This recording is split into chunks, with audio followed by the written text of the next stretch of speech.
विरारमध्ये मुसळधार पावसाने हजेरी लावली आणि या पावसामुळे विरारमधील विभा कॉलेज परिसरामध्ये पाणी साचलं। आज आणि उद्या पालघर जिल्ह्याला अतिवृष्टीचा इशारा आहे। रात्रभर पडलेल्या पावसामुळे विरारचा विभा कॉलेजचा रस्ता, नालासोपारा, तुळीन सेंट्रल पार्क स्टेशन परिसर पाण्याखाली गेल्याचं पाहायला मिळतंय।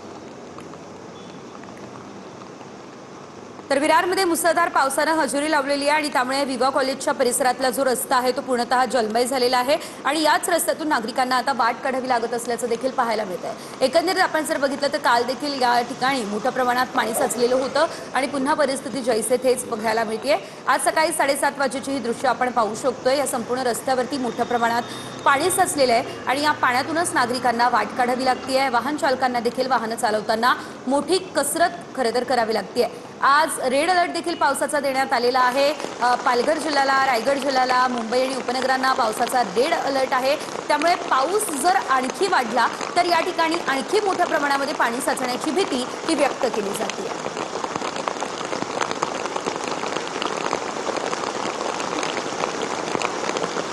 या संदर्भात अधिकचे अपडेट घेऊयात आमचे प्रतिनिधी विजय गायकवाड यांच्याकडून। विजय, आपण पाहतोय आता पाऊस आणखी वाढण्याची शक्यता आहे। पावसाचा रेड अलर्ट देण्यात आलेला आहे आणि या परिसरामध्ये आधीच मोठ्या प्रमाणात पाणी साचलेलं आहे। हे पाणी आणखी वाढण्याची भीती निर्माण होतीये, काय अपडेट?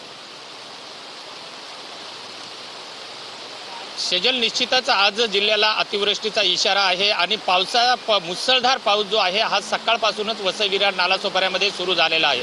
मी आता हा जर विवा कॉलेजचा हा जर रस्ता बघितला तर पूर्णपणे ज्यावेळेस या ठिकाणी मांडी इतकं पाणी या ठिकाणी साचलेलं आहे आणि जो आजूबाजूचा पूर्ण परिसर जो आहे हा जलमय झालेला आहे। मी माझ्या कॅमेरामॅनला सांगेल की आजूबाजूचा पूर्ण परिसर जो आहे हा पाण्याखाली कशा पद्धतीने गेलाय। दुकानाला पाणी लागलेलं आहे, आजूबाजूला पूर्ण पाणी झालंय। पावसाचा जोर जो आहे हा वाढताना आपल्याला पाहायला मिळत आहे।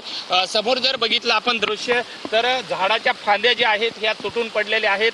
सामान जे आहे या पावसामुळे बाहेर आलेलं आहे। गाड्या जर बघितल्या समोरच्या तर पूर्णपणे पाण्याखाली गेलेल्या आहेत आणि रस्त्यामध्ये सगळीकडे रस्त्यावर आपल्याला शुकशुकाट दिसत आहे। आपण जर शेजल, मी ज्या ठिकाणी उभा आहे या ठिकाणची जर परिस्थिती बघितली तर आत्ता मी गुडघ्या इतक्या पाण्यामध्ये या ठिकाणी उभा आहे आणि हीच परिस्थिती जी आहे वसई विरार नालासोपाऱ्यामधल्या अनेक रस्त्यावरती अशी परिस्थिती निर्माण झालेली आहे। पूर्ण परिसर जो आहे हा जलमय झालेला आहे। सध्या तरी सकाळच्या वेळेमध्ये जे आहे रेल्वेच्या कुठल्याही ट्रॅकवर पाणी नसल्यामुळं रेल्वे सेवा जी आहे ही 5 ते 10 मिनिटांच्या फरकानं सुरळीतपणे सुरू असताना आपल्याला पाहायला मिळत आहे।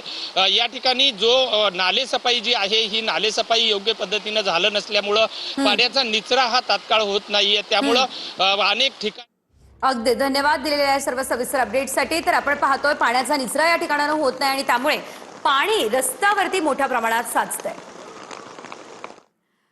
आणि यानंतरची बातमी थेट पुण्यातून आहे। पुण्यात मुसळधार पावसाला सुरुवात झाली आहे। हवामान विभागाकडून पुणे घाटमाथ्याला आज पावसाचा रेड अलर्ट देण्यात आलेला आहे।